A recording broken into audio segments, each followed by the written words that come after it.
Tonight at Dr. William H. Horton School to order. In accordance with the Open Public Meetings Act, NJSA 10:4-6 et sec. Adequate notice of this meeting has been provided by advertising in the Star Ledger, El Nuevo Coquí, Haiti Progress, and Luso Americano newspapers, and by distribution to administrative offices in the Newark Public Schools. A copy of this meeting notice was provided to City Hall for posting. This is a regular board meeting, Tuesday, November 27, 2018. It's 6:04. I would like to ask Board Member Taif Padilla if he can lead us in the flag salute. If everyone may please stand.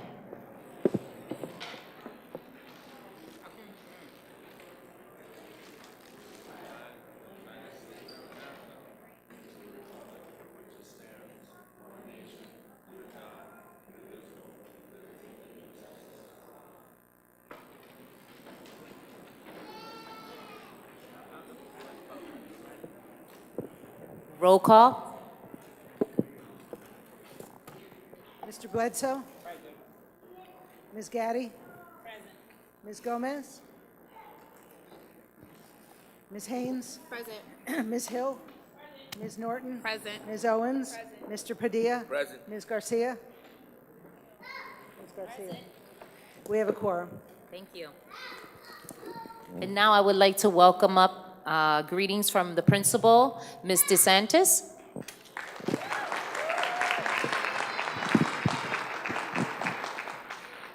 Good evening, Superintendent Roger Leone, Board President Garcia, honorable board members, families, students, central office staff, and community members.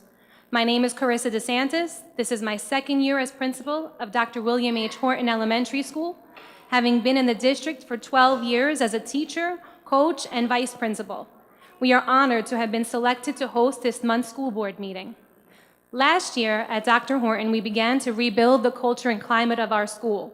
We developed and embodied our core values of respect, resilience, and responsibility.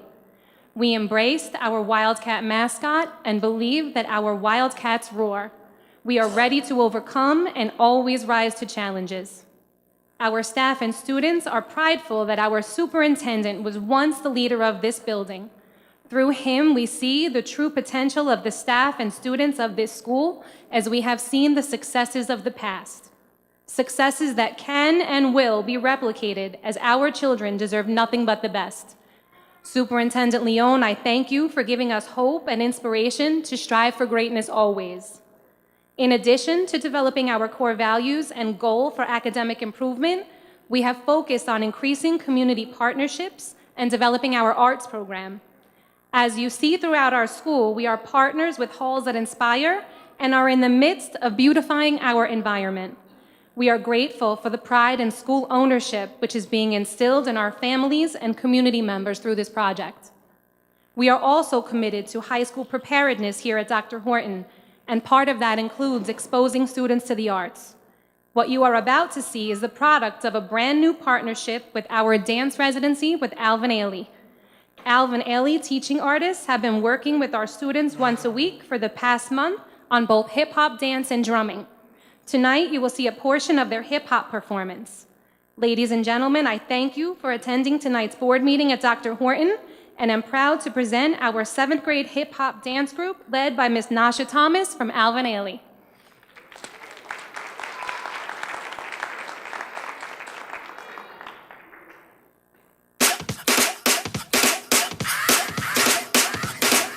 Drop top Porsche, rollie on my wrist, diamonds up and down my chain. Cardi B straight stunning, can't tell me nothing. Bossed up and I changed the game. It's my big bronze boogie, got all them girls shook. My big fat, got all them boys cooked. We're from dollar bills, now we popping rubber bands. Bruno sang to me while I do my money dance like, hey. Flexing on the gram like, hey. Hit that Lil Jon, okay. Oh yeah, we dripping the finesse and getting paid. Ooh, don't we look good together? There's a reason why they watch all night long. Yeah, I know we'll turn heads forever. So tonight I'm gonna show you off. When I'm walking with you, I watch the whole room change.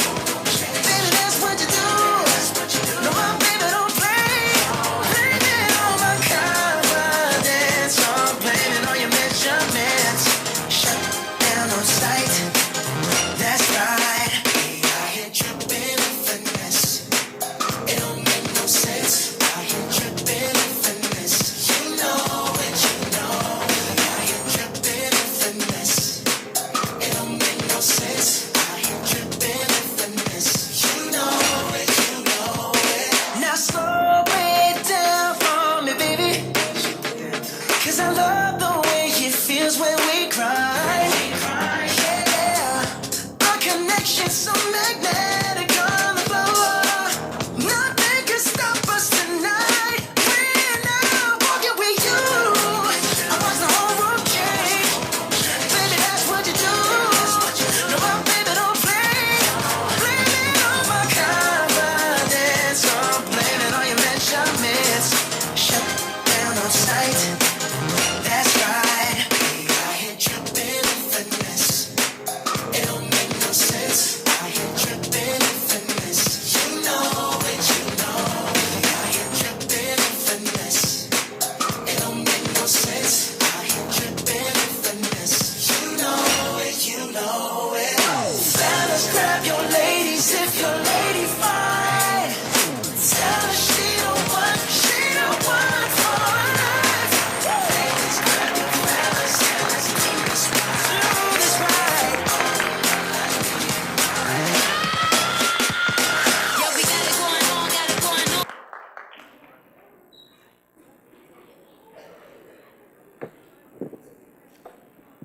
Move on. Thank you very much, Principal DeSantis and the Allen Ivy Performing School. Thank you so much. And now we would like to have approval of minutes.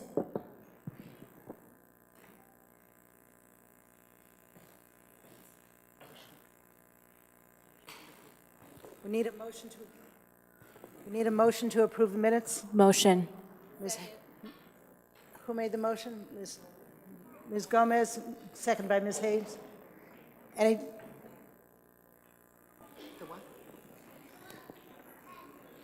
Okay, we're asking for a motion to approve the minutes of October 16th Board Business Meeting and October 30th Regular Board Meeting.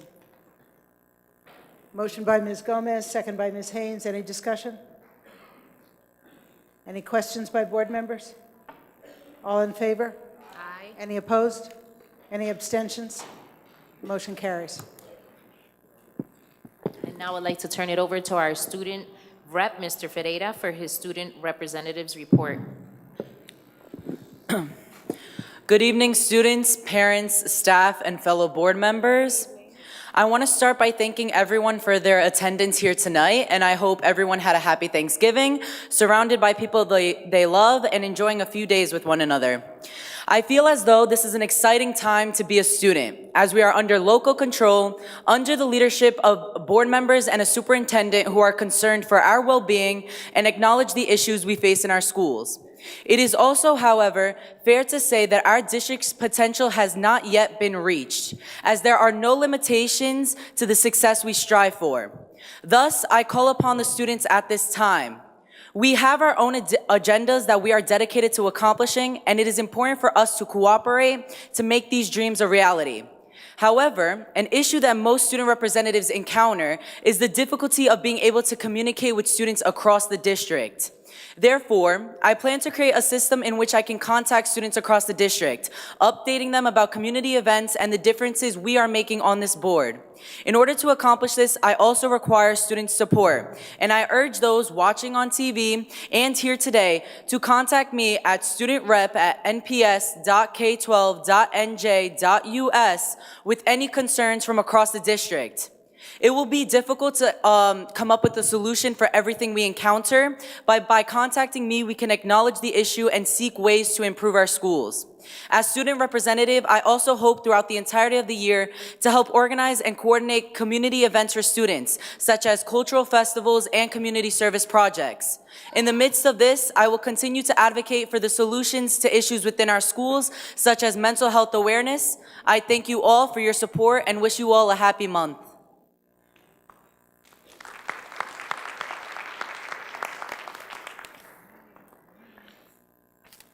Thank you very much, Student Rep Ferreira, for your message.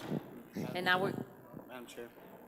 Just, Board Member Bledsoe. Just a question for Andre. Do you have a link or channel on the district's webpage and under the student portal? Because there is a student portal link. I'm not exactly sure, Chair. So I do, right? He does, Yeah. Yeah, it's a student rep, yeah. but not the email specifically, but there's a portal section where he can Right. upload reports, documents, stuff like that for students to have access to. So board relations could work with him, or if Fitzhugh's office can rip in to coordinate that, something like that?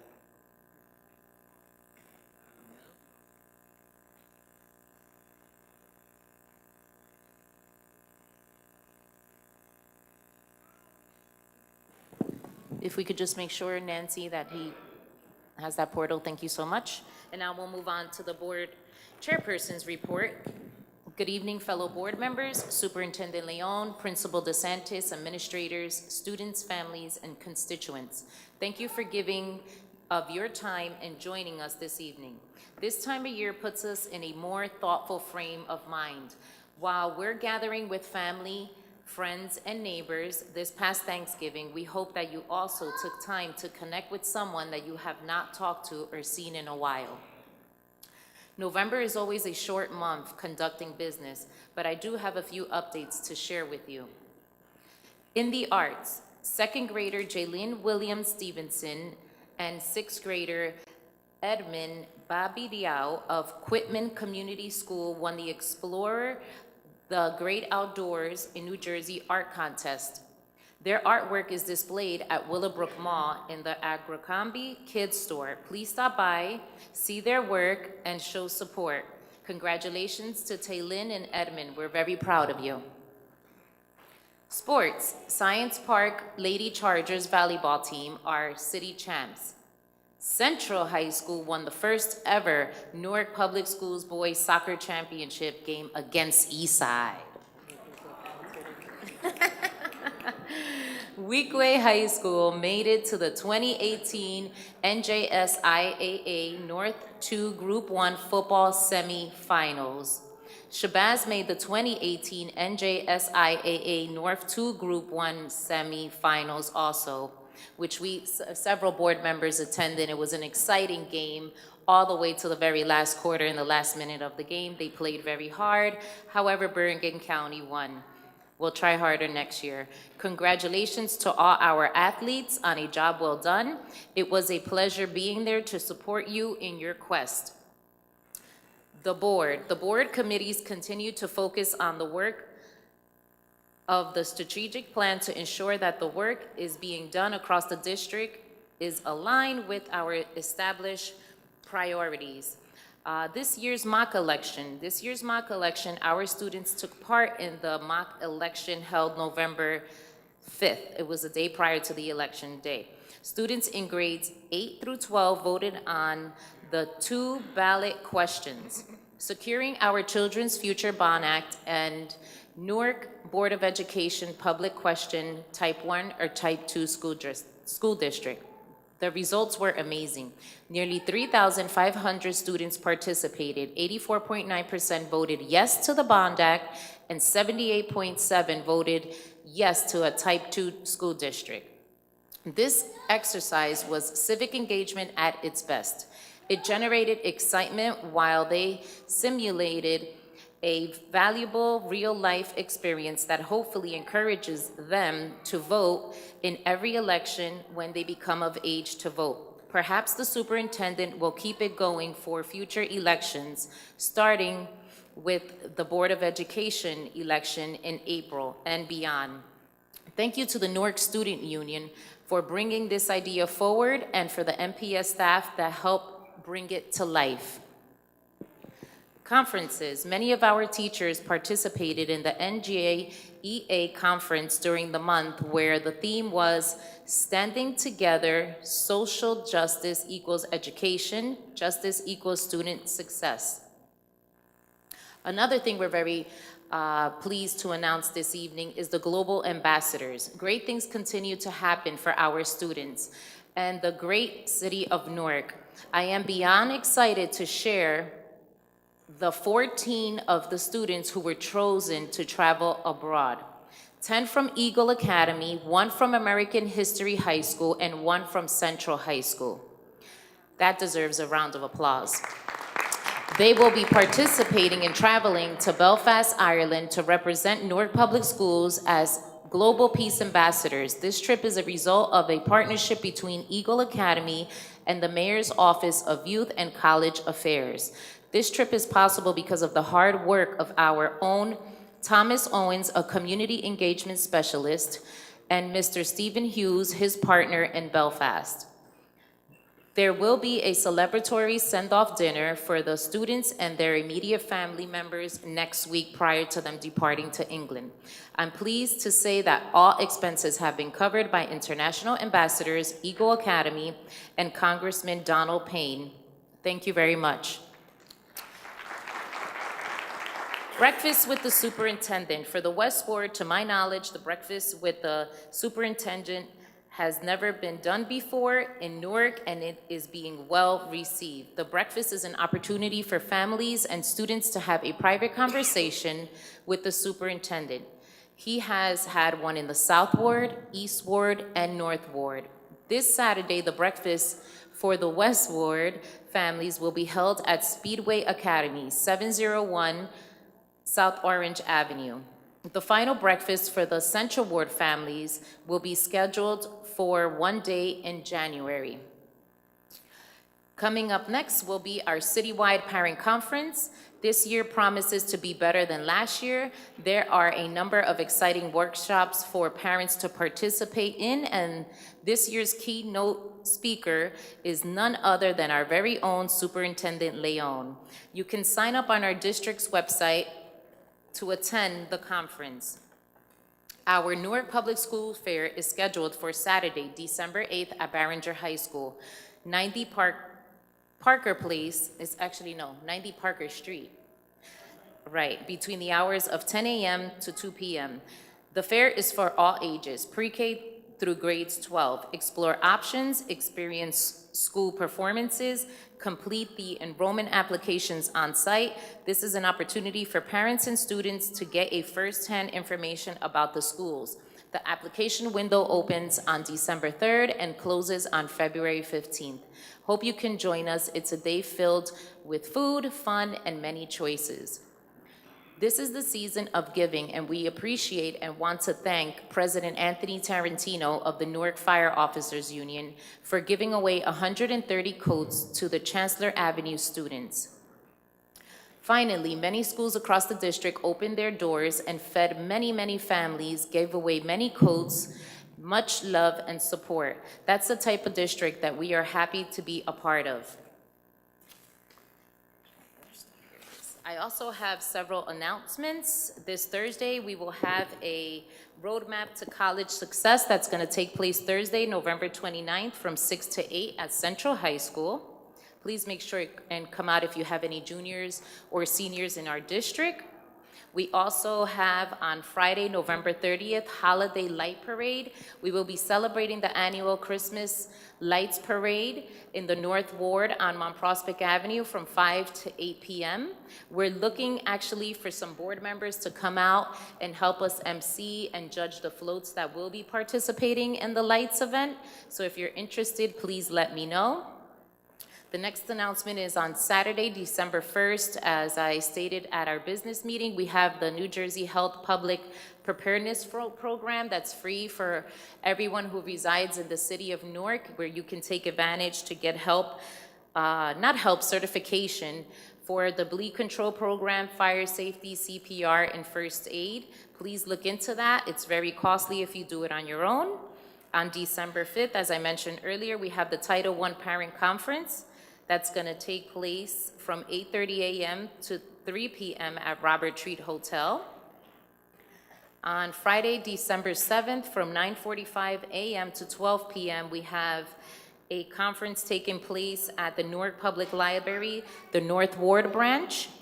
We're going to have a session in Spanish from 9:45 to 12 and an English session from 3:15 to 4:45 p.m. developed for parents challenging behaviors. That's what the session theme is about. On Saturday, December 8th, we will be having a candlelight vigil in honor of the late Gail Muhammad of Local 3, the food service workers. Her sister, Lysandra Cornegay, also known as Pee-wee, will be having that at 920 Broad Street on the steps of City Hall from 6 to 9 p.m. if you want to come out and join us. And on December 9th, from 10 a.m. to 1 p.m. at Westside High School, We have a limited supplies of Christmas trees. Students and families and residents of Newark will select a live tree and complimentary base and lights. Students and families and residents will also be given coats that were gently used. If you know any families who are in need of coats this winter, please send them out there. We also have a bilingual parent advisory meeting, one that'll be taking place in the East Ward, December 20th from 9 a.m. to 11:30 p.m. at Eastside High School, and the next one coming up will be December 19th at Salome Ureña School, located at 284 First Avenue. And that concludes my chairperson's report. Thank you very much. And I will turn it over now to Superintendent Leon for his superintendent report.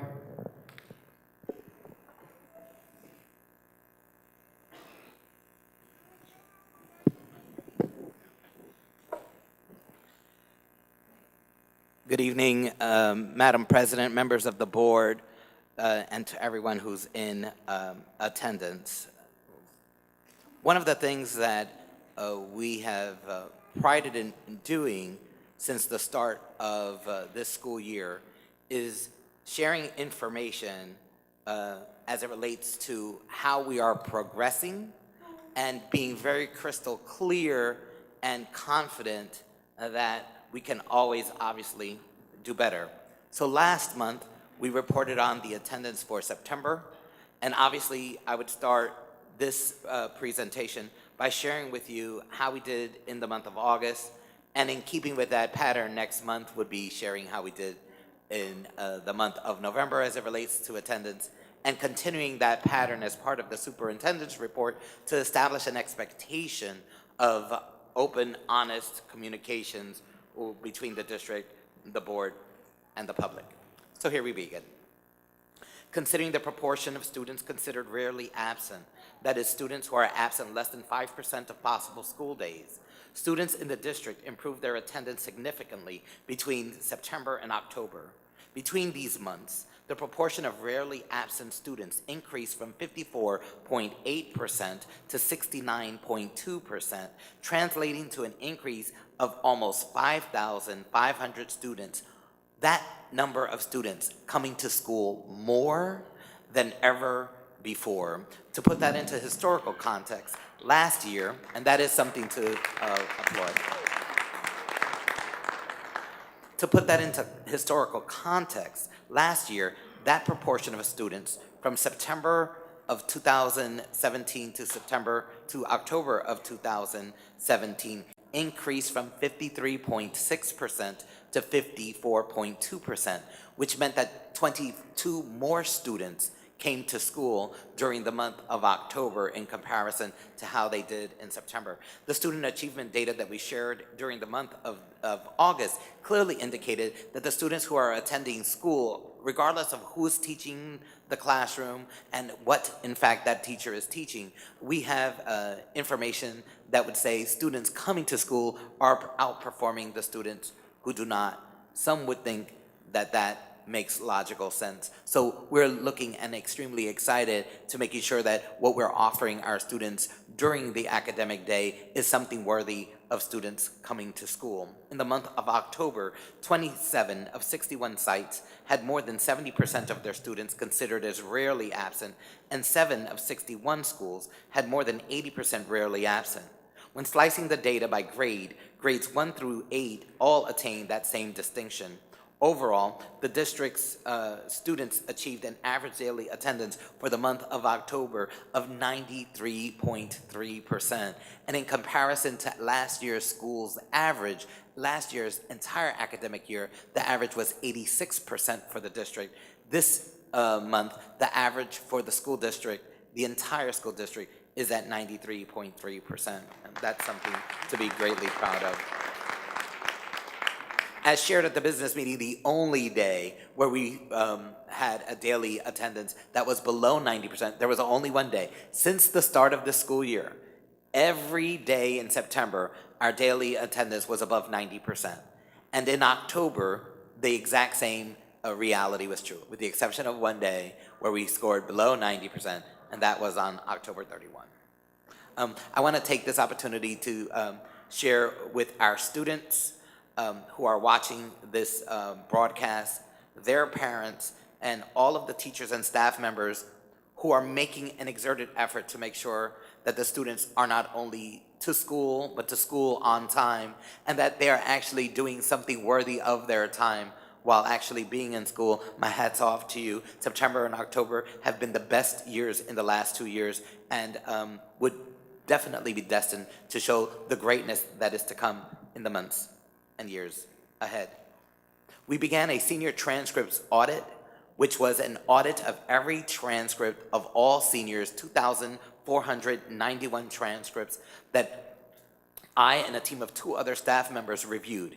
Every single transcript, all 4 of their academic years while in our respective high schools, or whether they transferred in at one point in time or not. By the time of this broadcast, principals, vice principals, and school counselors would have already met with all of the students of the 2,491 that I am referencing, as well as meetings with their respective parents, to share with them the recommendations that we have made to actually change the trajectory to increase as many number of June 2019 graduates as possible, as well as providing recommendations for students to be able to graduate if they successfully complete all of the standardized assessments as well as the academic requirements that we have. Many people do not understand this, and in particular the people that are viewing this broadcast at this time.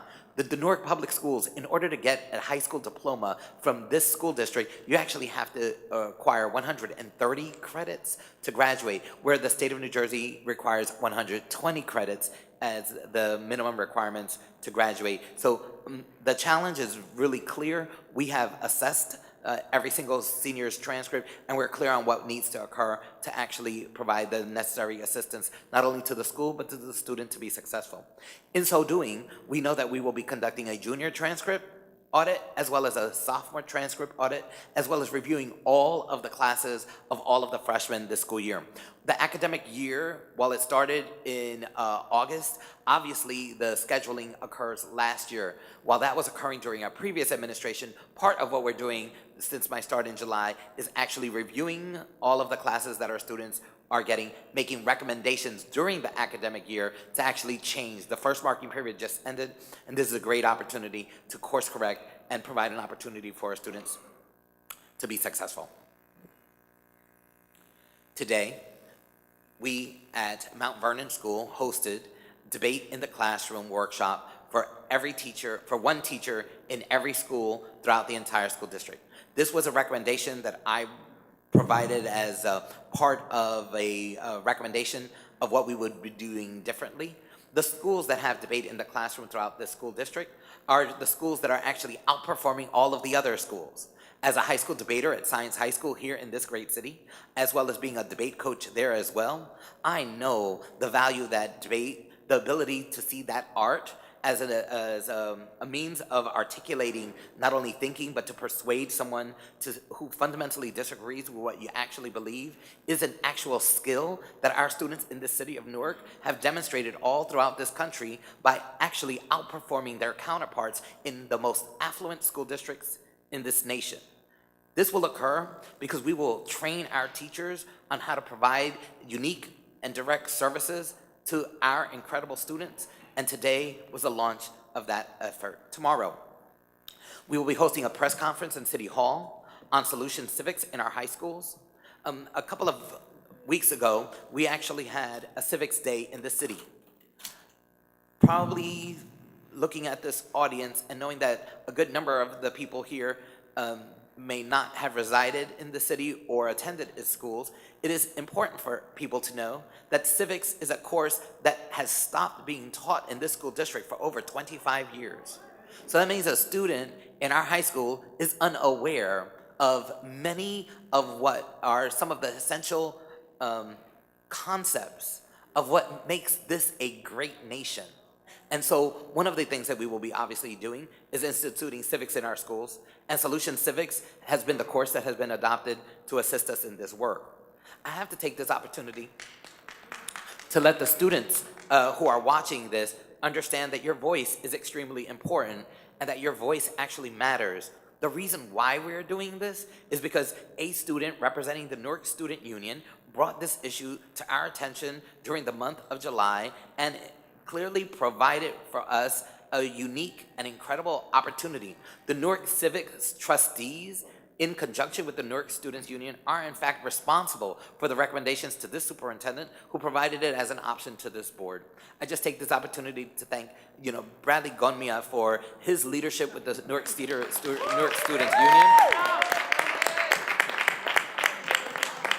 as well as the efforts of the chair of the Program and Instruction Committee for her leadership as well. It's important for you to understand that during my visits, yes, she deserves that applause as well.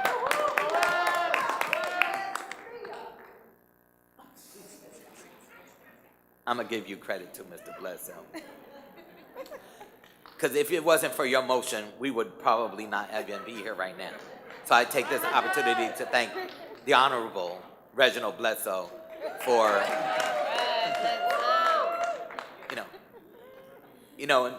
people looking at this audience at this moment, whether it's in this audience or on television, need to be very well aware that this board should be very proud of the efforts that this school district is making as it relates to civics in our schools.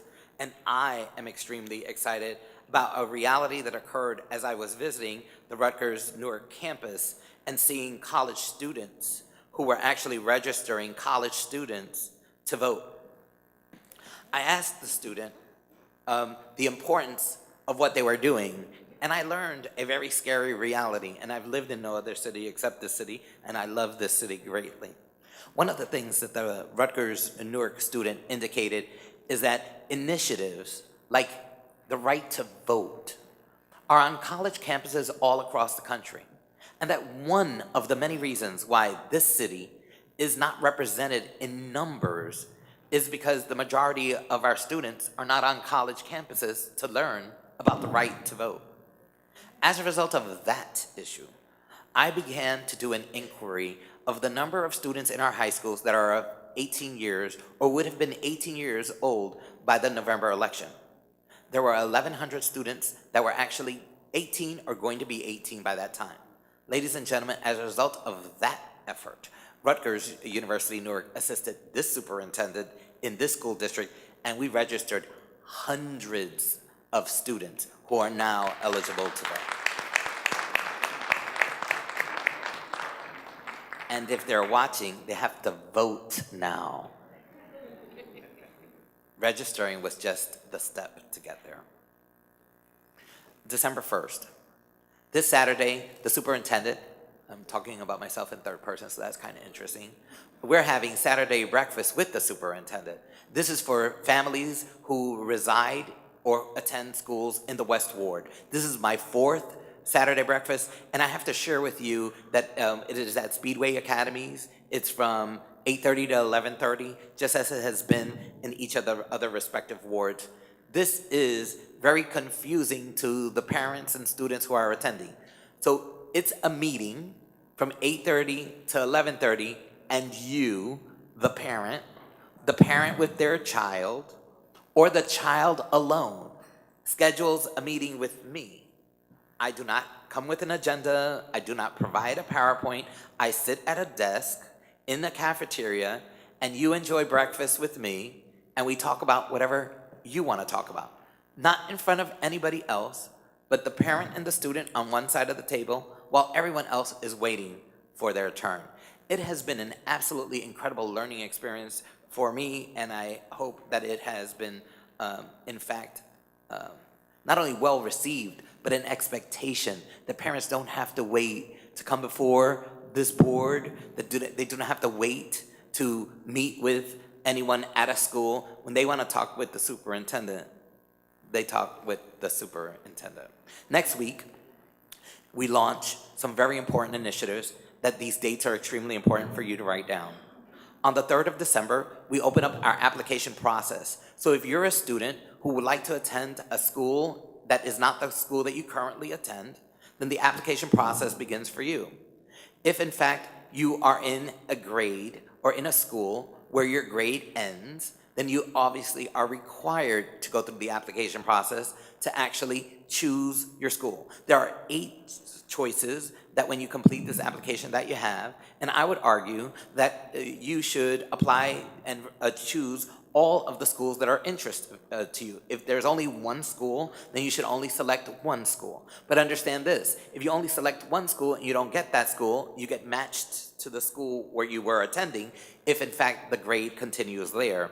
And if in fact you apply and you don't get to the school that you chose and you only chose one school, you actually, and if it's a high school, you actually get matched to the school that's closest to your respective house. So we're extremely excited about this process. It is the first time that the locally controlled Board of Education is actually monitoring the process, and I'm excited about its outcomes. This application process ends on the 15th of February. So it's extremely important that parents are aware that if in fact you have to apply to another school, your opportunity ends on the 15th. On December 8th, we will actually have a fair. It'll be from 10 a.m. to 2 p.m. at Barringer High School. That event will be a fair where we will showcase all of the schools that are in fact options for students to attend.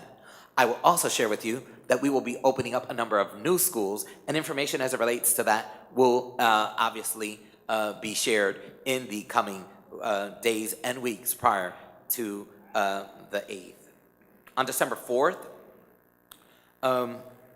the board president already indicated that we have a number of students who are going to Ireland, and we're extremely excited about that. We will send them off with a well-deserved dinner on the 4th of December, and I take this opportunity to invite members of the board. Weequahic High School, 4 p.m. on the 4th of December. The 5th is a Title I Parent Conference. As the board president already indicated, it's extremely important for you to understand that if you're a parent and you would like to attend, we want you there. We just need you to register. Next week is also Computer Science Education Week and our Hour of Code. It is extremely important for everyone to be aware that this is an initiative that is not being requested of people to participate in. This is actually something that all of our students will be required to do. Technology and innovation are some of the key driving forces behind our economic growth. A robust computer science education for every student is the only way to provide the fundamental knowledge and essential skills critical for our future success. To help build awareness, students are provided the opportunity to engage in activities during Computer Science Education Week, which is from the 3rd of December to the 9th, an annual program dedicated to inspiring K-12 students to take interest in computer science. And we're looking forward to that event. We have received a $110,000 grant from the Overdeck Family Foundation, as that is part of our first Robotics League competition. And this tournament will actually take place in the month of March, and we're looking forward to sharing the exact date and location as we get closer to the event. As part of a very important initiative, as all members of this board are aware, we established 3 new schools in this school district, and they have a 1-to-1 ratio of computers to students. Every student has a laptop at the 3 new schools, Elliott, Oliver, and South Street. We believe that that is what the standard should actually be. In fact, it's the standard that the state has determined for all of the new schools that are developed by the Schools Development Authority. Well, we very well know that some of our buildings were built during Lincoln's time. And obviously, any changes that we would need to make to those schools will occur, but will obviously occur in time. Time is not our friend. So we have taken $2 million and we have purchased 1-to-1 laptops across all of our schools in the city. We are pretty close to having 1-to-1 ratios in every single one of our schools for every single one of our students. I consider that money well spent. As a result of our partnership with Montclair State University, we have just received a $375,000 grant. There were only 2 awarded throughout the entire state in the Diversifying the Teacher Pipeline competitive grant. Its goals are very specific and clear: to develop and implement a plan to increase the recruitment and retention of students of color with strong academic backgrounds to Montclair State University's teacher education program to teach in the Newark Public Schools. to develop a pipeline of teacher candidates of color and place them to teach in the Newark Public Schools using the teacher residency model. And most importantly, to develop a district-based collaborative induction plan for new teachers who are placed to teach here in the city of Newark. Actually, in this audience, we have a number of student teachers from our respective colleges. If you are very good at what you are doing, I respectfully invite you to apply in a school district that needs good teachers. That is not Newark's public schools. We have many good teachers in our schools. To those that I'm looking at right now, if you are the very best, I will hand you $50,000 contracts, every single one of you, if you're in fact the very best, because what we need in Newark is the very best.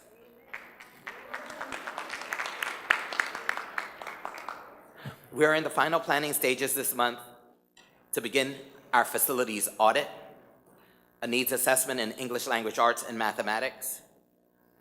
We have academies across our 6 comprehensive high schools that are in their priming stages. We're just about ready to launch incredible opportunities that we will be providing for our high school students. And we're assigning, or in the midst of assigning, to our 7 new principals mentors to assist them in their respective schools. The Superintendent's Council of Students, which is a select group of students that will meet with me on a monthly basis. That first meeting is actually being planned and scheduled for the month of December. So the month of December, a couple of days before the start of the new year, will be our launch of exerted efforts to really analyze what has been occurring in the school district and create a path moving forward. Finally, the annual gathering of American Geophysical Union members occurs this year in Washington, D.C., at the Walter E. Washington Convention Center. There from the dates of December 10th through the 14th.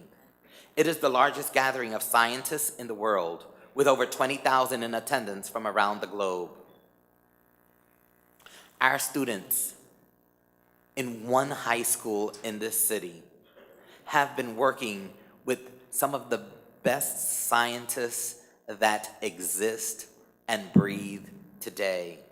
Our students meet and interact with these scientists from around the world, as well as attend talks and interactive walking tours with Dr. Andrew Steen, a leading enzyme researcher, Dr. Karen Lloyd, a world-renowned microbiology researcher, and from the University of Tennessee, our major collaborating research center. What's the high school that has 12 students that will be actually visiting Washington, D.C. in 2 weeks? And I leave that question for you to ponder and to be satisfied when I say it's the school that will be known as the high school that builds engineers. It is the Academy of Engineers at the Malcolm X. Shabazz High School, comprised of the Malcolm X. Shabazz High School biogeochemist team. They have been presenting their novel research at AGU conferences since 2016. This is a secret, and we take this opportunity to share it with everyone today. Madam, I just gave you my job. Madam President, that concludes the superintendent's report.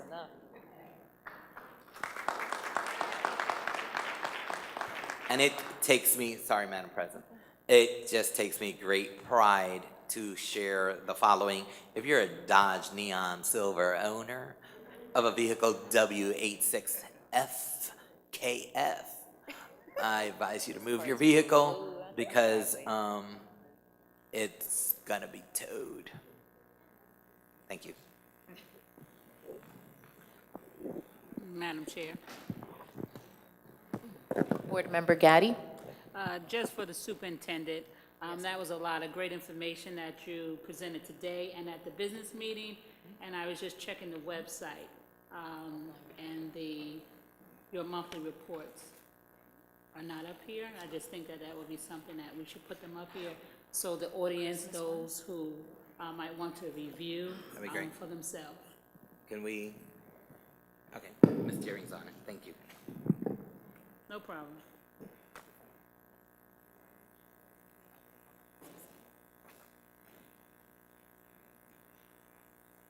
Any other board members? No? Okay. Now we'll move on to item 10.0, public participation. Public participation at board meetings is intended to allow individual members of the public to address the board on issues of public concern and not intended as a forum for extended conversation or two-way dialogue with board members or district officials. The board chair, superintendent, or designee may respond to questions either at the end of the session or at a later time. Public participation at a board public meeting will be limited to 90 minutes. These time allotments may be extended for an additional 15 minutes by the board chair at her discretion. All speakers, regardless of whether he or she represents an organization, will be allotted no more than 3 minutes for comment unless an exception applies. Time limits for all speakers will be adhered to. There will be no sharing or granting of speaking time to others. Speakers must be present when their name is called. All speakers will be required to give their names and addresses. The public participation portion of the meeting will be limited to 1 hour and 30 minutes. Examples of unacceptable behavior that will not be permitted include but are not limited to naming district employees and engaging in personal attacks, racial slurs, excessive loudness, calling out, yelling, generally disruptive behavior, attempting to disrupt the meeting, or inciting others to do so.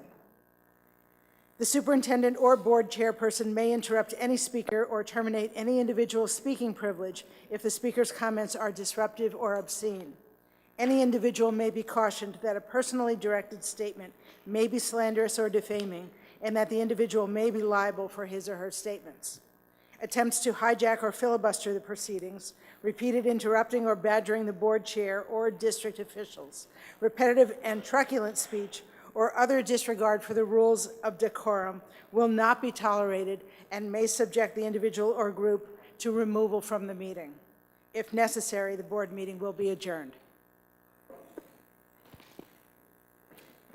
Thank you very much, Ms. Liss. And now we'll begin with the first speaker, Malcolm White Walker. He's not?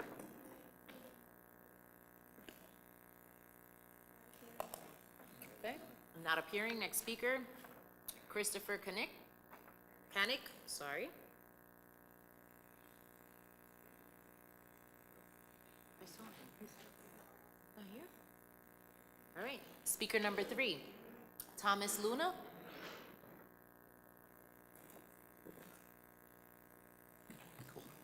Good evening, Thomas Luna, 243 Halsey Street. To present to you the information that I have in the very short amount of time that I have it, I'm going to go through 3 things. 1 is the good, 2 is the could be good, and 3 is the now. Starting with the good, I do want to commend this board, and I know that a lot of people that I've had conversations with to and about the matters concerning the school board have really brought up the level of discourse that is happening amongst each other. And I think that has showed itself in 2 ways. 1 is the type of questions that are being asked about the policies that are being proposed. And I can see that especially at the business meeting, but the consistency as well. You are asking really good questions. And the second thing is that y'all are arguing with each other as well. And I know that some people see that as a way to like test each other or whatever, but I think that solid discourse leads to better and better things happening, as can be seen by the debate being integrated into the curriculum as well, can be seen by the civics. This doesn't happen by magic. This doesn't happen by rubber stamping. This happens because of good conversation, and I ask that this board continue that. In terms of the could be good, I want to premise this idea with the words of our superintendent in that kids are the show, but they don't run the show.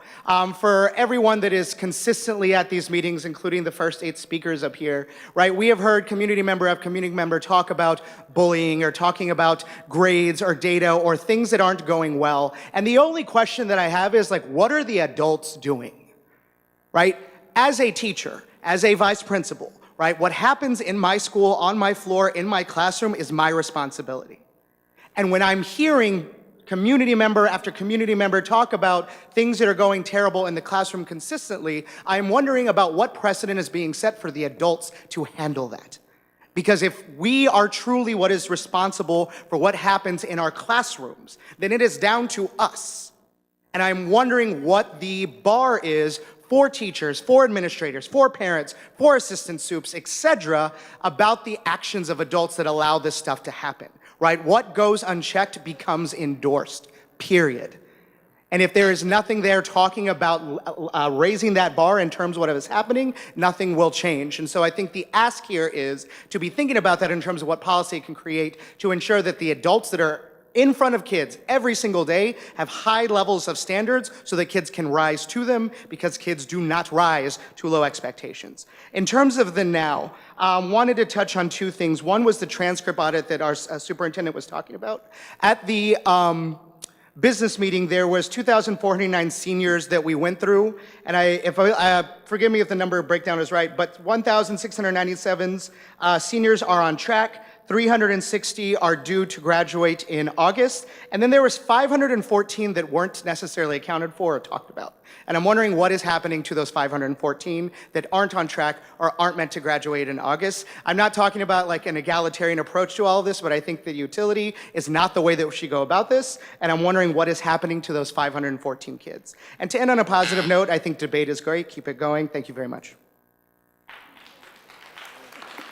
Thank you, Mr. Luna. Next speaker, number 4, Denise Cole. In front of you all, you have a letter from CPAC in reference to Roger. This has to affect your attendance rate because the transportation issues with the special needs population throughout the city of Newark and our 66 schools have been atrocious. Just at McKinley alone, you have 100 students either went to school late, 2 hours late, or either was never picked up at all. And this is consistently happening every month. And they not willfully staying home, Roger. They're not being picked up so that they can be educated, and the responsibility is on the district. So please, every board member have this letter in front of you. The parents are here. We look for an answer from the superintendent and the president of the board next board meeting or next business meeting to address the concern and the issue and what is going to happen with that. Second of all, I thought your reports were great, but I'm concerned that your reports do not report out what is happening in this district. Yesterday, we had a meeting at Louise A. Spencer Miller Street for the evaluation of the community schools. Not one board member was present. And I'm asking you, this Thursday is another meeting to evaluate our community schools, and I'm asking for attendance from a board member, and maybe if the superintendent could come and be a part of that. This is them evaluating and putting a report together about how well that the community schools are doing. Also, there's a listening tour about redoing the policy regulations that is happening here in Newark, where we didn't have but 3 people from Essex County attend the last meeting because it's not publicized. These things are happening directly and affecting traditional public schools, and you all are not making the public aware of it so that they can be present and accounted for. Our parents are traveling all over the district. They're working 2 and 3 jobs. They're fighting homelessness. They're fighting starvation by the end of the month. They are the working poor. Thank God Murphy is moving the minimum wage to $15 an hour. But it is the responsibility of this board to pay attention to what is happening to our families in our district, and it is this board's responsibility to motivate our parents to be a part of this process. There are 2 more listening tours for that charter school regulation that the commissioner is going to write and change, and we need board, teacher, parent input because it affects us as a traditional public school, and we need to have input. The session that I attended was very effective, but if it wasn't for us, there wouldn't have been no real input from the community, and 3 people from Essex County is not a representative number. Also, I'm asking Roger to look into doing a marketing tour so that we can start seeing on buses, on News 12, commercials about traditional public school and why you should be enrolling your children in our traditional public schools. Thank you so much, Ms. Cole. Next Thank- speaker, Johnny Latner. Oh, Viva White will not be here tonight. She had to work. She wanted me to share that with you, Josephine. Thank you very much, Ms. Cole. Johnny Latner not appearing, Viva White not appearing. Next speaker, Che Coulter. Not appearing. Next speaker, Lyndon Brown. Appearing.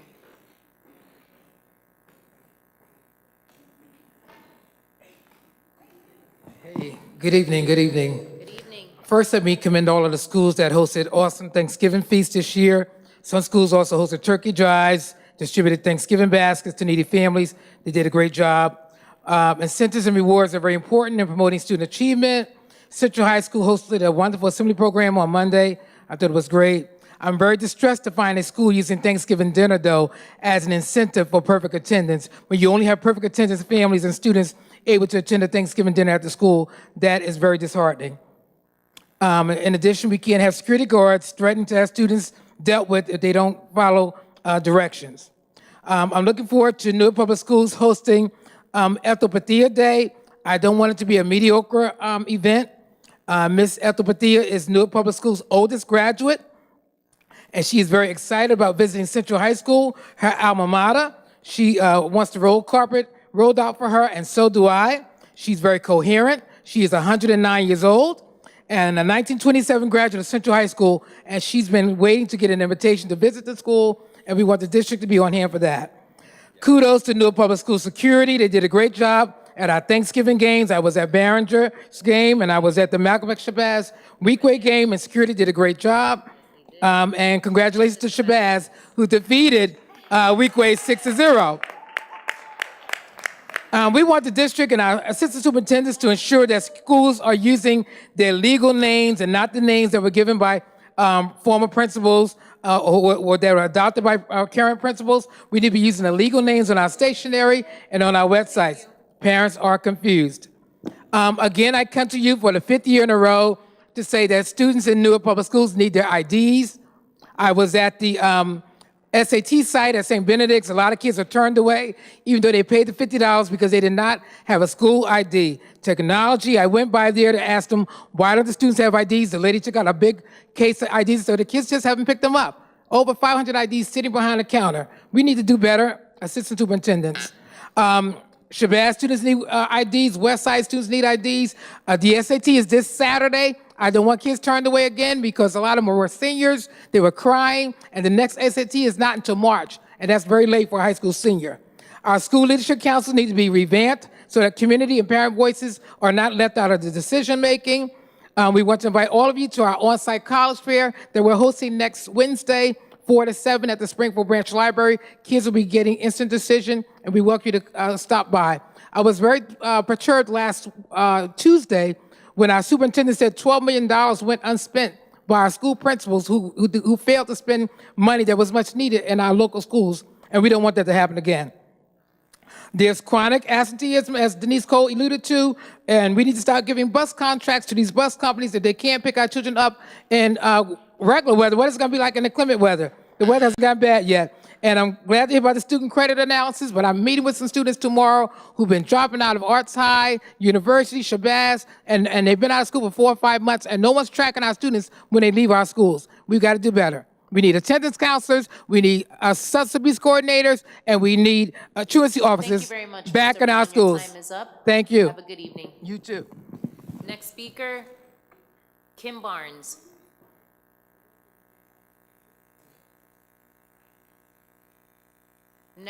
Kim Barnes is coming? Okay.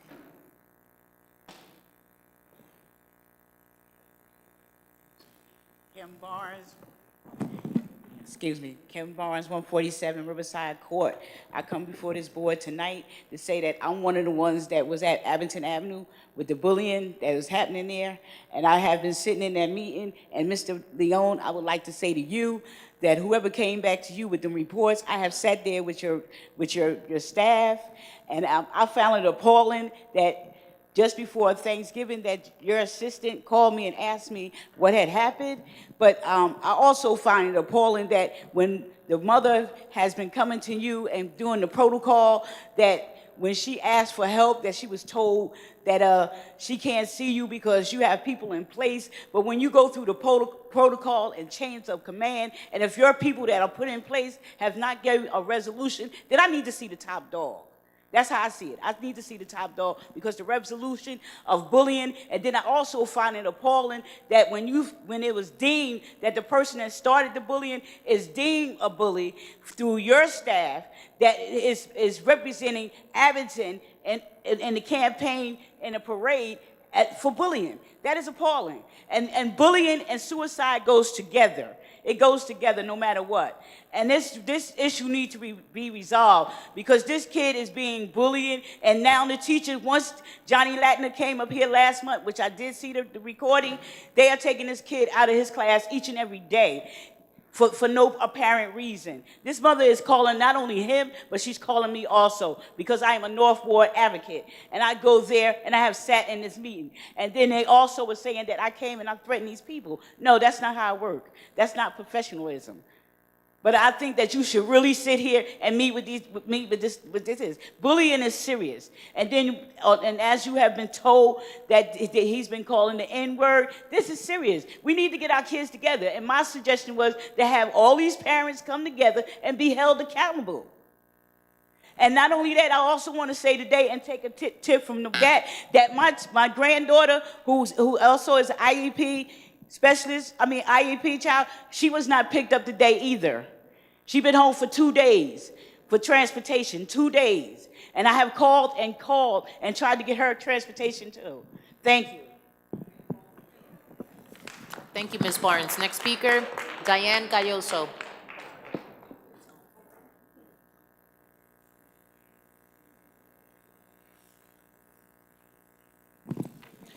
Good evening. As I did at last week's business meeting, I would like to thank everyone involved in making my presentation to the Program and Instruction Committee possible, and I look forward to working with all of you soon. I'm here tonight with several concerns. One is transportation. For those of you who know where I work, I'm just letting you know that we've gotten today alone many calls about from parents whose children have not been picked up or were dramatically picked up late, very late. Transportation companies are being changed without notifying the parents, which did happen to me. The families are getting the runaround from certain people, including NPS companies, the transportation companies. The NPS and the transportation department and the transportation companies themselves, they're pointing the fingers at each other, blaming the problem on each other. Special needs students are not being picked up, as Ms. Barnes just said, and they're not being picked up by the old company or the new company. Importantly, this affects the students and their routine. For those who don't know, a special needs student when a special needs student's routine is abruptly changed, they're the ones who suffer the most, which has the potential to turn into a bad day for them and the teacher and their classmates. The next thing I want to speak about is principal accountability. On November 15th, the students at Science Park were subjected to an entire day of the same lecture and videos in each class on school shootings, bomb threats, and evacuations in every class they attended, under the direct of the school principal. We have students who unfortunately have experienced firsthand gun violence. They don't need to be reminded of this every day of their lives. The parents were not informed, and I, as a charger parent, can say that the other parents who did approach me were as livid as I was, and still am. Where's the principal accountability? After I brought this up at the business meeting, conveniently, the principal called me asking what the problem was. And I sent her an email again, and she responded with another phone call asking to speak to my son. That's not going to happen. She needs to be, and not just the principal at Science Park, but every single principal who's acting this way is really affecting our kids in a very negative way. Okay, we need to get together. Parents are out here who want to work with you, as you know. We need to get these principals and, that are acting this way held accountable. Thank you very much, Ms. Galloso. Next speaker, Deborah Smith Gregory. Deborah?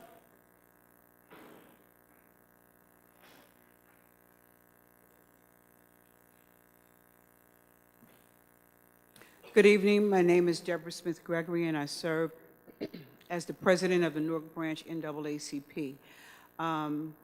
Thank you, Board Member Bledsoe, for forwarding the email to Board Member Gaddy. I take it that you all received it, including the superintendent. So I want to touch on that first. The One Newark Plan, universal enrollment, whatever we're calling it, still needs to be revamped for equity. Board members Owen, Padilla, and Gaddy had begun the process, but kept getting stalled out by the former superintendent. We can't change it now, but they had the presence of mind to know that you need to start working on that at least a year in advance.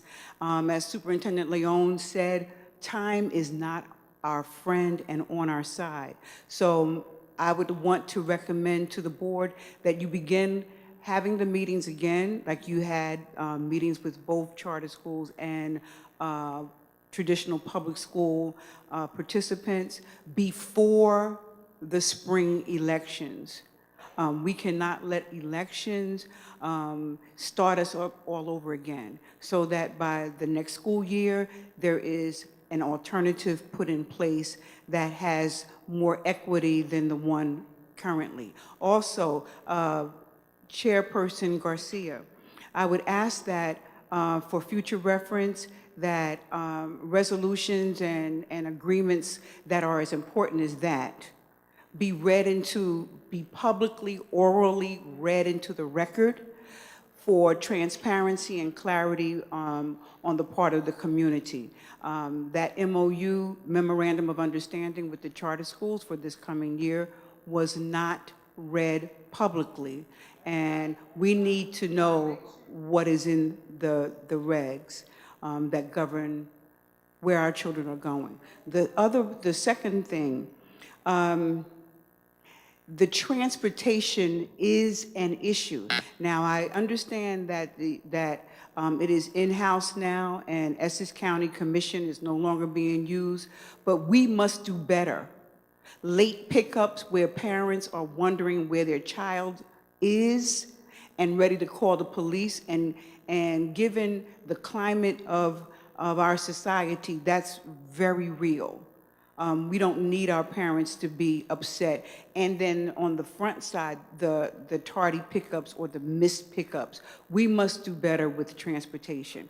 Lastly, those scientists at Malcolm X Shabazz, I invite them to participate in the Newark AXO competition, which stands for Afro-Academic, Cultural, Technological, and Scientific Olympics. Thank you. Thank you very much, Ms. Smith Gregory. Next speaker, Zaki Howard.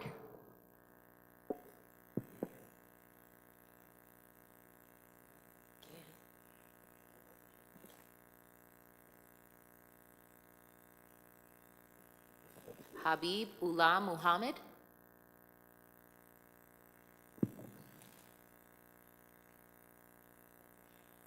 Maria Garina.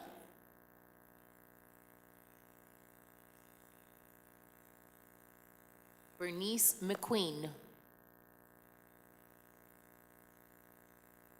Not appearing. Next speaker, William Robinson. Appearing.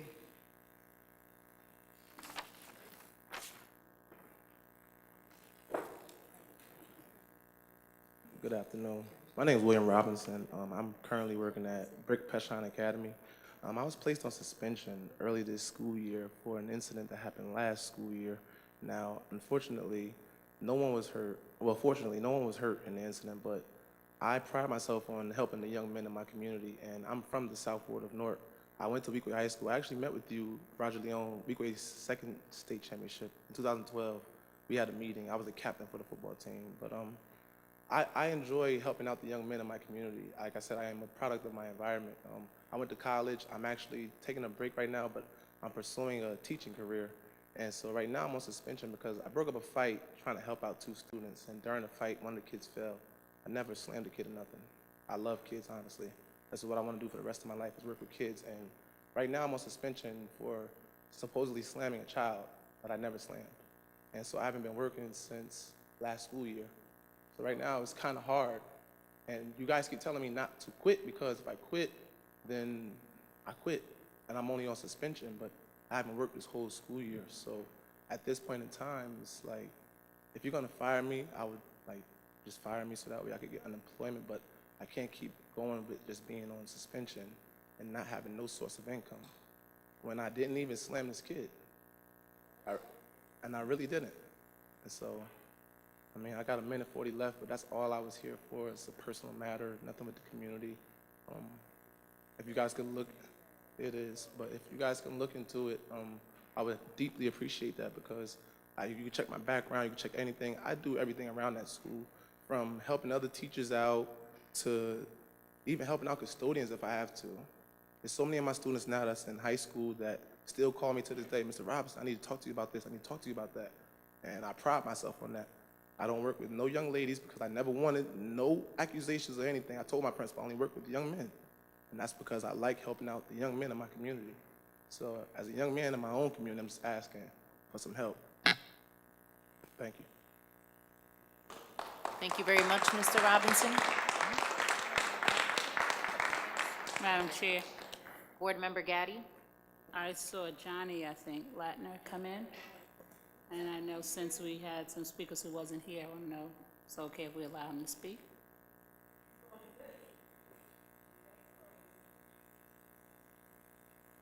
I'm making a motion. to Have Johnny Latner speak. We have a motion by Ms. Gaddy, second by Ms. Norton, to allow a speaker out of turn. Any discussion? Do you It guys was want to not take out a... of turn. Okay, I He didn't mean to wasn't characterize present it. when I- he was called, so... He I came understand. in 2 speakers after you called his name. Any further discussion? We have a motion and a second. All in favor? Aye. Any opposed? Any abstentions? Motion carried. I'm sorry, Mr. Bledsoe abstain? Motion, To abstain. I think you should do a roll call.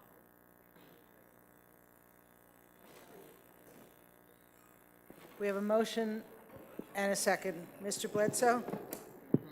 The only reason I'm requesting a roll call is because when this occurred in the past, we had a board member who wanted someone in the audience to speak, and the previous chair, we did a roll call. Yes, he was on the list, Ms. Okay, Cole. okay. As I was stating on the record, the person was not allowed to speak, so this is why I'm requesting as chair of Newark Public School Board to please do a roll call, and let's just take a vote. Thank you so kindly. Mr. Bledsoe abstain? Abstain. Ms. Gaddy? Yes. Ms. Gomez? Yes. Ms. Haynes? Yes. Ms. Hill? Ms. Norton? Yes. Ms. Owens? Yes. Mr. Padilla? Yes. Ms. Garcia? Abstain. We have 6 ayes, motion carries. Okay. Thank you. Mr. Johnny Latner?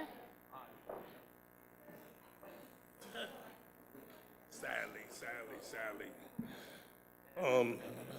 Johnny Latner, 6068 Mount Pleasant Avenue, Newark, New Jersey. Wow. I'm shocked. I'm really shocked because this is my 3rd time in the last 3 months coming up here about the same issue. The same issue. The lady walked up here, talked about the same issue, which is sad. But first, before I do anything, let me commend the student rep for last month standing up and speaking for the community, like some of the board members should be speaking for the community. I thank you, brother, for what you did. I thank you. Now this is the issue. For the last 3 years now, almost, this student has been bullied, harassed, and retaliation has been thrown towards this student at Abington School. This is the third time. Yes, Mr. Leon did call. The mother couldn't reach her. Said after Veterans Day he would reach out to her. Did not reach back out to her. So he did call. Yes, he did. He did what he said. But I am tired. I am really tired of coming up here about the same issue, the bullying issue, the retaliation against parents. Something needs to be done. It's that simple. It's something needs to be done. They need to be fired. And that's how bad it is. They need to be fired. The substitute superintendent over them need to be fired. Because it's sad. As the lady said, she's calling me. She's calling her. You know, and it's sad. It is really sad that I have to keep constantly coming up here saying the same thing over and over and over again. It's sad. You know, it is. It really is. I mean, and it's appalled that a student last month had to tell you about how we feel when we come up to this mic. It's like we're going to the city council meeting. They don't listen, y'all don't listen. Where's the solution? I don't have any more to say. Thank you. Have a good day. Thanks for letting me speak, too. Thank you, Mr. Latner. Superintendent Leon? I know Mr. Latner and Ms. Barnes. Is Ms. Robinson actually here? She's not. No, No, she the wasn't mom, here. she wasn't here. Okay, Yeah, we'll reach out to her. again. Okay, that concludes our speakers list.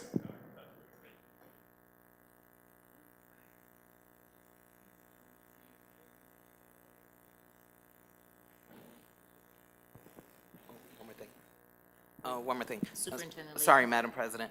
I know that at one point, I think it was Ms. Cole, or was that Denise, that made the reference that there were special education parents who have children with IEPs here. So we definitely want to, if you're here at the tail end of this meeting, we definitely want to make sure that we've met with you, and both the school business administrator and I will do that with you. So if we could say, go to the last couple of rows in this auditorium, and we would meet with those staff members, those parents at that point in time. Okay? Thank you. Madam Chair, Board Member Bledsoe? I just would like to speak to the comment made by Mr. Luna in reference to the 500 students who might not graduate on time. I think that should be presented to the public as to what we are doing for those individual students, because that's important. Secondly, I just would like to talk about your report as it relates to civic engagement and voting. As you may know, Mr. Superintendent, our graduation policy says that the district is required to do some type of information session on being a voter, and also register students before or during the commencement period. So just as well as we've done that this past fall, if we can do that again sometime in the spring or the summer. Thank you. Mr. Bledsoe, on the latter issue, that's exactly what we would do. As going through this academic year, starting on July 1, if there are any procedural matters that are coming before me that systemically are not not being addressed, that part of what I'm doing is course correcting certain things and then embedding them as part of the strategy so that next year I'm not saying, oh, should we figure out who are the 18-year-olds? There's somebody in the enrollment on the actual student information office who's gathering all of that information for me right now so that we will actually target, if you will, students who are in the age range that by the time it's election that we have made sure that they have gone through the processes in place. It's seeing what's wrong systematically and then making course corrections to it so that it's embedded as part of what we do. As it relates to the first issue, and I know that Mr. Luna had referenced it as well, all of the students of the 2,491 are of concern to me. So there are about 1,500 or so that are on track to graduate, and all of those are of concern to me because they actually have to complete all of their courses. So every marking period becomes an important indicator. When I was principal at University High School, I created a warning notice in the middle of every marking period, but issued one to every student. So every student gets a warning notice regardless of if they're failing or not, which is the procedure that we need to be following here in this district at this time as it relates to all of our schools. Because part of the problem is the students who are on track, if they fail one of those courses, they are automatically not going to graduate in June. That's the ones who are on track. As it relates to the ones who are off track, if you recall, every principal, vice principal in charge of scheduling, and their school counselors received handwritten notes from me of recommendations on the needs for every single student. That includes the 500 or so students you're talking about. It's going to require a lot. Major changes to schedules. I referenced one student that's in our high school who, in order to graduate, it's going to take several acts on his part to actually be able to do that. So part of what we're doing is we provided recommendations to the schools on actions that need to take place. Some of those recommendations are non-negotiable, but they will require time. So any of those students, as it relates to whatever the plan is that I've outlined for them, I gave the high school principals 2 weeks to notify me if they have a different resolution, if in fact something cannot occur, if in fact they needed more staff so that we would hire people accordingly. Once they give me those reports, that's going to be my way to assess what my recommendations were. And then part of the monitoring of those 500 or so students occurs every single day. I want to know of those 500 students, are they all in school? These are responsibilities also that we have to teach the principals of our high schools that it's their responsibility to do that. So that I provide recommendations to assist them, but they're responsible for doing the work. So right now, I'm not doing assistant superintendent work. I'm not even doing superintendent work. I'm doing high school principals work. And I need high school principals who actually, A, know how to do it, B, learn how to do it, and then C, actually do it. So as it relates to the 500 or so students, I'm really concerned because one of the realities as the researchers who are helping me gather a lot of this data, and we were talking about that a little while ago before the start of this meeting, that what compels those 500 students, those 500 students have every reason not to come to school now because they know that it's not going to result in what they thought. So if you're one of the 500 students that I'm talking about, that your principal, vice principal in charge of scheduling, or your school counselor has now met with you and you are watching this tape, I need you to be in school every day. I need you to follow the plan that I've outlined for you, and I need to do your very, very best. And during the course of this whole entire year, every marking period, I'm going to be watching how you are performing in your classes. I'm going to be looking at if you're in fact getting a warning notice at the meeting in middle of the cycle, and I'm going to make sure that your parent or guardian or whoever cares about you is actually worrying about you to make sure you're in school doing your homework and doing the best that you could possibly be. So these 500 or so students will be monitored during the course of this year. In the process, we're then beginning the audit of the juniors. And if in fact systemically we have guided our seniors in a way that they are now off track, I can only assume that we've done the same for the juniors and the sophomores. So as it relates to this, it's a little bit bigger than 500 students. The 500 students are extremely important because they graduate, but I'm not going to do what has occurred in our high schools, which is let me worry about the 500 and then worry about another 500 next year. I'm trying to fix the juniors, fix the sophomores, and I'm definitely trying to course correct all of the freshmen. So there are freshmen right now who were scheduled last year for this school year, and their schedules are inconsistent with the expectations that I have set. So it makes sense to me to provide updates to the group. Probably if Madam Chair of P&I thinks it's right to actually do updates on a monthly basis there, just as part of an agenda item. And then part of what my report would be to once again give the board an update. Here is how we're doing. Did the numbers change and how did they change? Madam Chair. Thank you. Board Member Gaddy?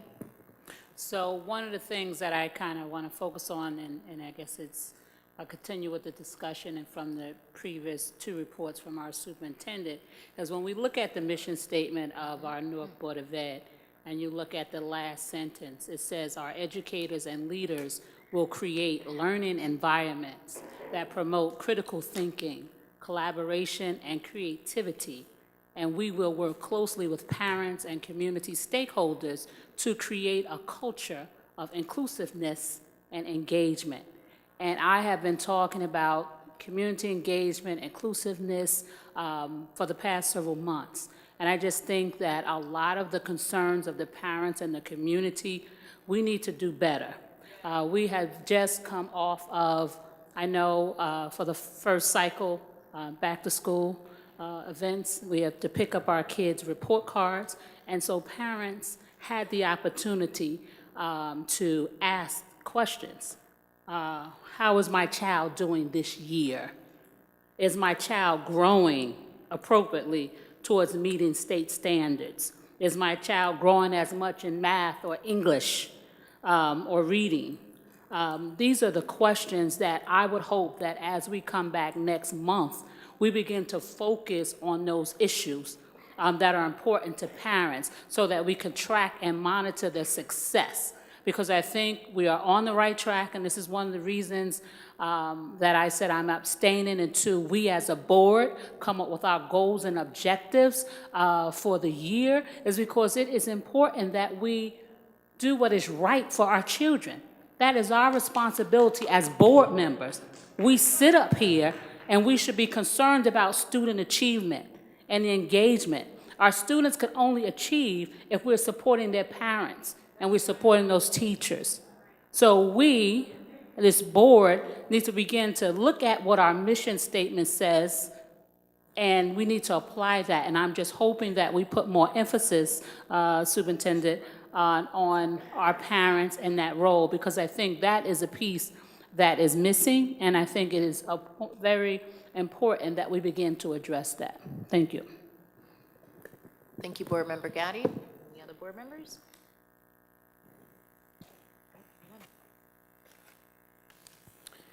We'll move on to action items. We need a motion for finance and operations items in category 11, items 11.1 through 11.26. Move it. Mr. Padilla, do we have a second? Ms. Hill, any discussion? Can I have one item pulled? Sure. And that's item 1126. Do you want to have a separate vote on it, or do you just want to abstain or vote differently on it? Want to be noted as a no vote on that one? You can do that even if it's all in one motion. Okay.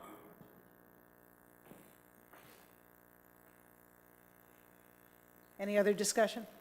Any questions by board members? We'll take a roll call vote on this. Mr. Bledsoe? Yes, except for 1126, no. Okay. Ms. Gaddy? Abstain. Ms. Gomez? Yes. Ms. Haynes? Yes. Ms. Hill? Ms. Norton? Yes. Ms. Owens? Yes. Mr. Padilla? Yes. Ms. Garcia? Yes. Motion carries. Next item on the agenda is general counsel, legal matters, but there are actually no matters within that section, so we don't need any action on that. Next item is personnel, within 13. Items 13.1 through 13.7, except I understand from the administration there is going to be one item withdrawn, and that is the item which is number 2 under non-instructional promotions. Everybody clear on that? No. Which one? No. No. Okay. No. 13.4 is promotions. Right? Within that, there's instructional and non-instructional. Non-instructional item number 2 is being withdrawn.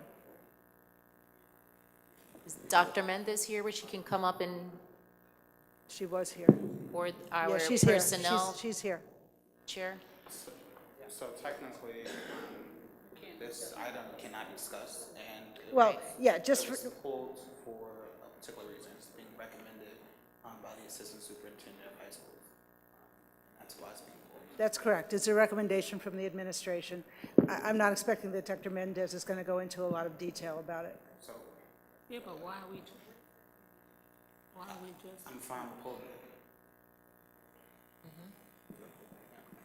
So the chairperson of personnel is fine with pulling this item? Because at some point it might come back. So it's no action. At this point, we need a motion. Motion. Ms. Norton, Mr. Bledsoe, second. Does everybody understand the motion? Yes. Any discussion? No. Any questions? No. Mr. Bledsoe? Yes. Ms. Gaddy? Abstain. Ms. Gomez? Yes, but I abstain on the 13.4, the promotions.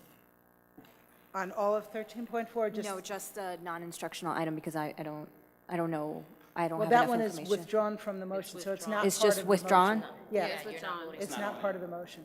So everything else will remain the same, which was discussed in the personnel committee meeting. It's just that one item is going to be taken off. We're not voting on that. So we're not voting on that item. Okay, well, I would like more information on that. No, so this information. No, yes, my vote is yes, but I would like more information on why it was Okay. omitted, please. Okay, so that's yes.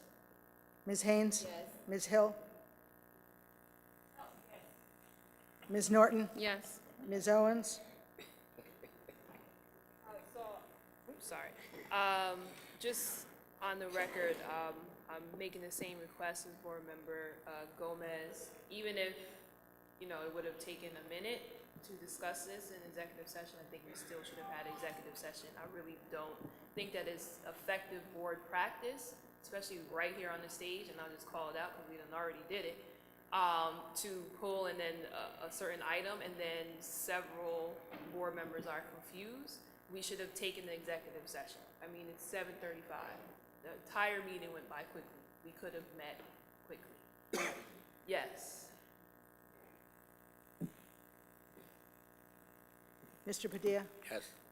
Ms. Garcia? Yes. Motion carries.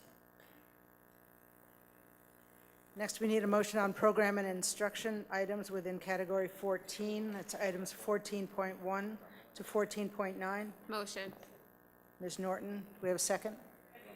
Ms. Hill? Any discussion? Any question on items 14.1 to 14.9? Mr. Bledsoe? Yes. Ms. Gaddy? Abstain. Ms. Gomez? Yes. Ms. Haynes? Ms. Hill? Yes. Ms. Norton? Yes. Ms. Owens? Yes. Mr. Padilla? Yes. Ms. Garcia? Yes. Motion carries. Any items to be pulled from consent? No, right? Nothing. Anything, It was already pulled. anything further before motion to adjourn? Madam Chair, I think that today we heard a lot around transportation, and I think that at some point, or even now, we should have an explanation from the district why transportation was an issue. I understand that there have been new routes, we awarded new contracts, but I believe that some type of explanation should be given to the public. Madam Chair. Ms. Val, would you like to answer that prior to going to Board Member Gaddy? Sorry. Mr. Leon. Sorry, Superintendent. sorry, Madam President. So one of the things that I wanted, so we could do both, so I don't want to confuse people. I had asked the parents who were here with students with an IEP to meet Ms. Wilson and I at the back of this auditorium so that we could immediately address, since they're here, their issues immediately. So I would like to do that. In terms of, so that everyone is aware, we can obviously, For the viewing public. yeah. So with regards to everyone else, Ms. Wilson will explain what's in code, what occurred, so that we're all familiar, as well as what we're doing correctively. If anyone winds up watching this and they're in the same issue, then obviously the first and easiest thing to do is making sure that they report to their respective school, advise their principal, and more importantly, every student that has an IEP has a case manager. So we need to make sure that every child is to school and to school on time, and transportation issues is not a reason for a child not to be in school and school on time. So you know, I don't want any parent who's here to then leave without getting whatever is their issue resolved. There are people here who represent people, and that's extremely important, but we're not going to talk to the people in the middle. We're going to talk to the parents directly. Ms. Wilson? Thank you, Superintendent.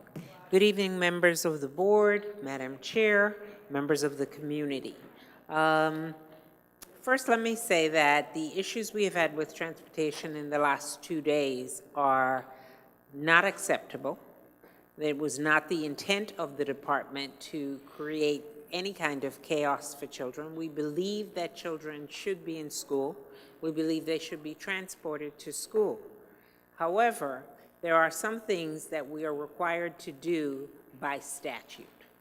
So in August, we announced that we were going to take over transportation from the Essex County Commission. The same statutes that apply to the commission apply to the district. In August, we went out to bid for all of our transportation routes that we knew about at the time.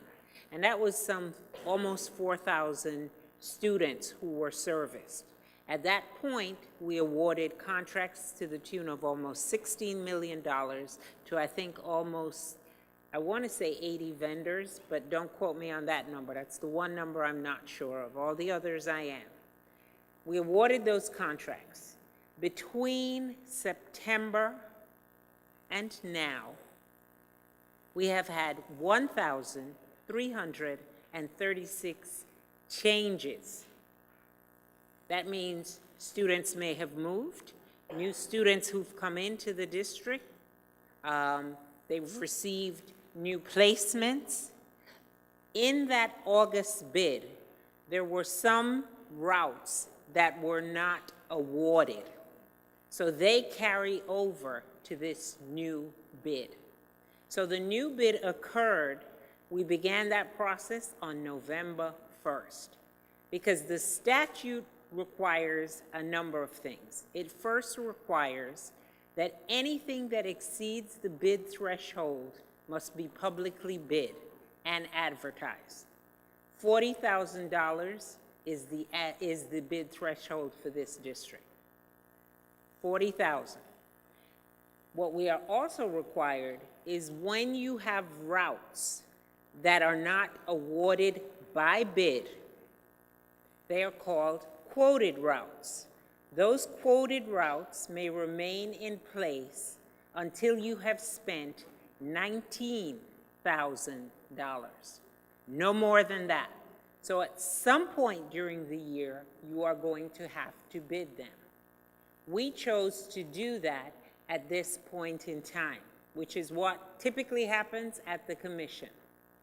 So we put out the routes for bid. We met with vendors on November 1st and said, you're going to start getting new routes. Those new routes will be effective November 27th, right after the Thanksgiving holiday. We sent letters out to parents. Those letters went, Ms. Gayoso, I am speaking. We sent letters out to those parents who were impacted. Those letters were sent on Wednesday morning with the anticipation if they did not arrive during the Thanksgiving holiday, they would have arrived on Friday. Child study teams were notified. There was a document that was sent to them indicating that. Vendors were emailed their new routes. On Monday morning, vendors who did not check their communications with the district did not pick up students. In our contract, there are significant penalties for vendors who do not perform to the level that we expect. We went through our entire contract this summer, revised it to ensure that we had appropriate penalties. So vendors are paying those penalties, and when complaints are made, they are exercised. So what are we doing to correct what happened? My team is currently in the office calling parents, calling vendors. We are also making a corrective action plan to pick up students with our in-district buses tomorrow morning to get them where they need to go. So vendors can't say they haven't been informed. Parents who we are aware of who have complained, we have worked to notify them, and we are making an action plan to pick students up. Because by now, any vendor who received a change in route should be able to provide that service starting, I see no reason why not, no later than tomorrow morning. Because they've had 2 days, plus the notification time, to get themselves ready. I agree with you that vendors need to have better performance, that they need to be held accountable. And I assure you that I will happily do so. They will pay penalties, but I also have to abide by the public contracting laws of New Jersey. I cannot say to a vendor, I'm not using you because you haven't met the standards. I have to document them and then get rid of them. Because when we get rid of them, they need to be gone for good. Because our children need to be serviced. They need to be serviced well. They need to be serviced timely. They need to be in school. And they need to get everything that they deserve. And all of my teams are committed to that. We support schools, and we support them in the academic mission that we need to have. So basically, that's a summary of what happened. Madam Chair. Madam Chair. Thank you, Ms. Wilson. Board Member Gaddy was up next. Thank you. I want to thank the students and the staff for our fan and these cookies today. Thank you very much. Also, I have a concern about Arts High School and all of the high schools in the district, but in particular, I noticed today at Arts High School when I was dropping off my son that the crossing sign has been knocked down for 2 days. I know it was an accident there. The problem is, I don't know who's coordinating with the city of Newark, but the way the sign is down, the front part is sticking up, and if one of our kids fall, they could be injured. So the actual crossing sign, the yellow sign with our solar, and Newark Police have been there for the last 2 days since the incident. So I do want to thank the Newark Police for their assistance, but that sign is just very dangerous. And then I also noticed that we do have the no idling signs up at our high schools. But can we get an inventory check just to make sure that all the high schools, no idling, no idling. We are concerned about the health of our children. That's one of the initiatives that we've been working with the city of Newark through our nurses in the district. This is the season that the asthma attacks are on the rise. No idling in front of our schools, prevent the toxic air, the diesel, carcinogen, which are cancer-causing agents from going into our buildings. So I do want to thank the district for posting those signs, but I just don't want us to post. I want to make sure that we are doing our due diligence to make sure all the schools that have signed up receive those signs. Thank you. Board Member Padilla?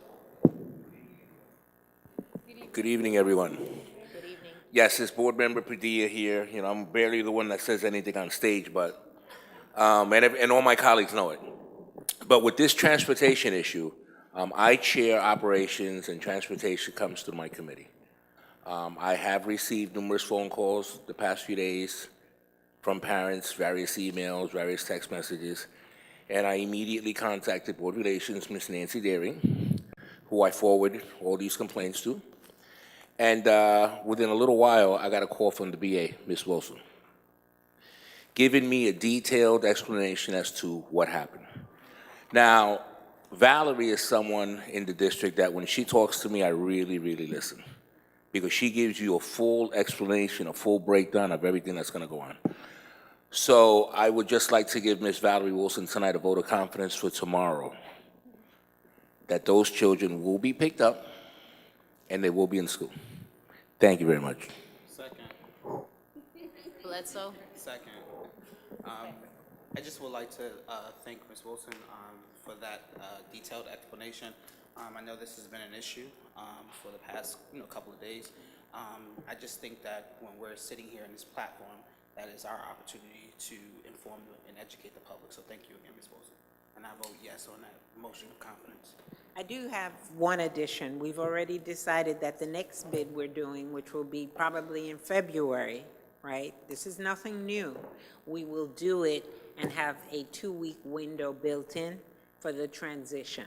So at that point, nobody's going to be able to say, oh, I didn't get the information, I wasn't aware. We're going to do not only email blasts and letters, we're also going to do, hopefully if I can get it working, Blackboard Connect to the parents. So those of you who are parents, I implore you to ensure that your contact information is accurate. We need phone numbers, we need email, we need addresses. To date, none of the letters we shipped on Wednesday have come back. And my transportation director took them to the post office herself and put them in the bin on Wednesday morning. So we are committed to making transportation a success. We are committed to ensuring that children are transported safely, and we're going to do everything that makes that happen. Thank you. Any other board members? Board Member Pizzillo. Thank you, Ms. Wilson. Board Member Hill. So I just wanted to piggyback off a comment that was made earlier by Ms. Cole about the listening sessions that the Department of Education is holding. I just want to make note that I personally attended 2 different sessions, and as she stated, they were very informative, and I do suggest that others go out and to attend. And also to piggyback what was said about the IDs. I know that my son, he attends BARD, early childhood, early educate, early, I'm early childhood, I'm tired. But he doesn't have a school ID, and he was actually supposed to start work on Monday, and without his ID, he was unable to start. So what I had to do as a parent was to take him to motor vehicle, and he was actually able to get an ID from them.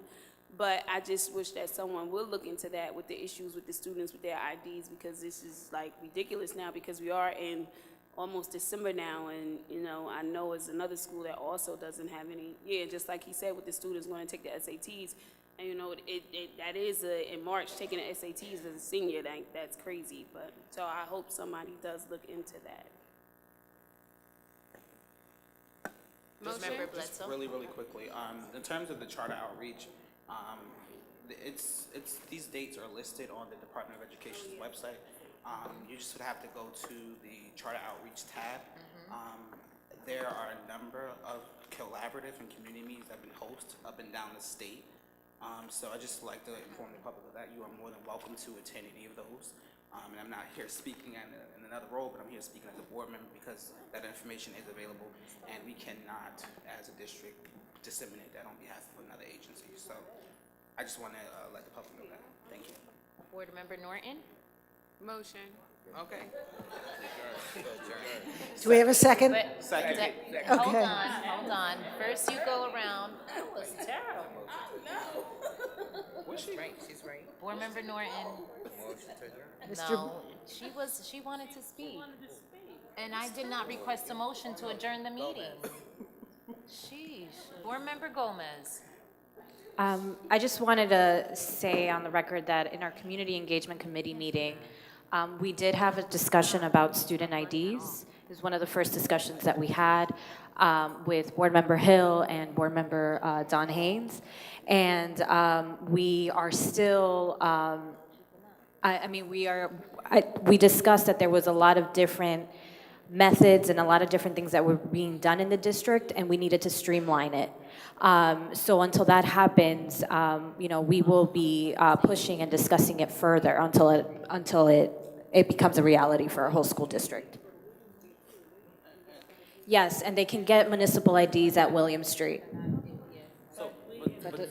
But students are entitled to those IDs. But again, to the superintendent's point, these principals have to call Right, class have meetings to- and get these students to pick up these IDs. Madam Chair, question? Board Member Bledsoe. Call the question.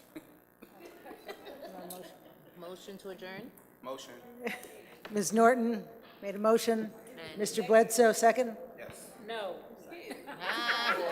All in favor? Any opposed? Motion carries. Good night, everyone. Thank you for coming out.